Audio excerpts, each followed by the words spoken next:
Loan, law and power.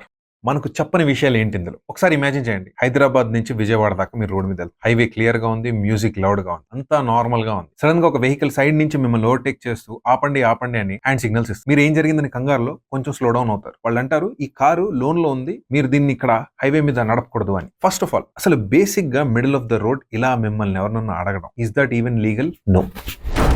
ఇదంతా ఏంటంటే recent గా నాకు one of our viewers shared exactly the same experience. ఆయన ఒక హ్యుండై అల్కజార్ కార్ లోన్ మీద నడిపిస్తున్నారు. ఆల్మోస్ట్ అరౌండ్ 80-90% లోన్ రీపే చేస్తారు. డిఫాల్ట్స్ ఏం చేయట్లా. అయితే అటు ఇటు మంత్లీ వైజ్ గా డిలేస్ ఉన్నాయి. దానికి పెనల్టీ కడుతున్నారు. బేసికలీ చాలా తక్కువ అమౌంటే లోన్ లో బ్యాలెన్స్ ఉంది. ఆయన అంటారు it was chased by people, financial checkers మేము, ఒక్కసారి మీరు బండి ఆపండి మీతో మాట్లాడాలి అని. ఇప్పుడు ఇమాజిన్ చేయండి ఇదే సిచ్యువేషన్ మీతో జరిగింది.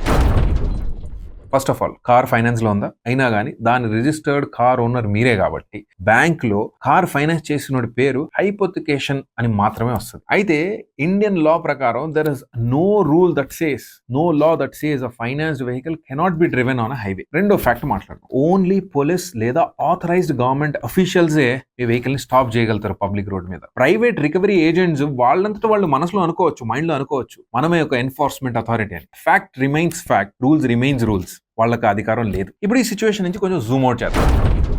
అసలు బ్యాంక్స్ ఫస్ట్ ఆఫ్ ఆల్ ఇంత అగ్రెసివ్ గా ఈ లోనింగ్ బిజినెస్ లో ఎందుకు ఉన్నాయి? Because lending is their business.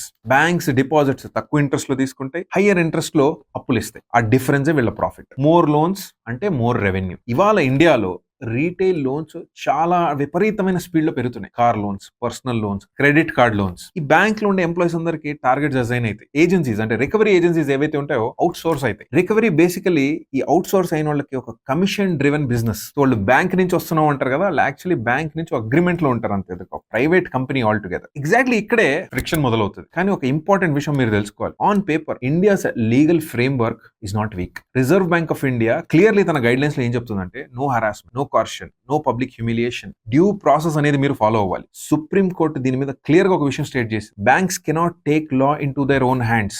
So if law exist, why do these incidents happen? Law తన చోట తను ఉన్నప్పుడు ఇలాంటి ఇన్సిడెంట్స్ మనం ఎందుకు రిపీటెడ్లీ వింటూ ఉంటాం? బికాస్ ఎన్ఫోర్స్మెంట్ అండ్ ఎగ్జిక్యూషన్, చెప్పడం దాన్ని ఎగ్జిక్యూట్ చేయడం డిఫరెంట్ లేయర్స్. ఇవి పోలీసెస్ హెడ్ క్వార్టర్స్ లో ఉంటారు, వాళ్ళ పోలీస్ స్టేషన్స్ లో ఉంటారు. ఇలాంటి ప్రెజర్ ఆపరేటర్స్ ఫీల్డ్ లో తిరుగుతూ ఉంటారు.